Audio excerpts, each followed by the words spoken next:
హత్యలు జరుగుతాయి. అయితే తాను చేసిన హత్య పొరపాటుగా జరిగిందంటూ ఓ వ్యక్తి బోరుమంటున్న ఉదంతం మహారాష్ట్రలోని తానేలో చోటు చేసుకుంది.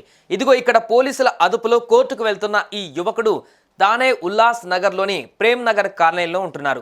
అతను తన 3 ఏళ్ల మేనకోడలని ఎత్తుకొని సరదాగా ఆడుకోవడం మొదలుపెట్టాడు. ఆ క్రమంలో అదే సరదాతో ఆ చిన్నారి చెంప మీద ఒక్కటిచ్చుకున్నాడు.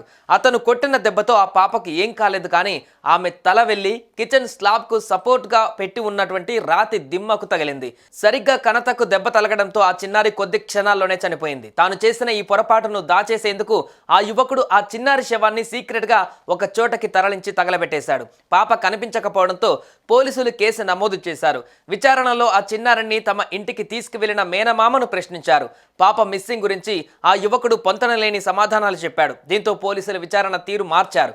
దీంతో తాను కావాలని చంపలేదని, పొరపాటుగా చెంప మీద చిన్నగా కొట్టడంతో ఈ మరణం జరిగిందని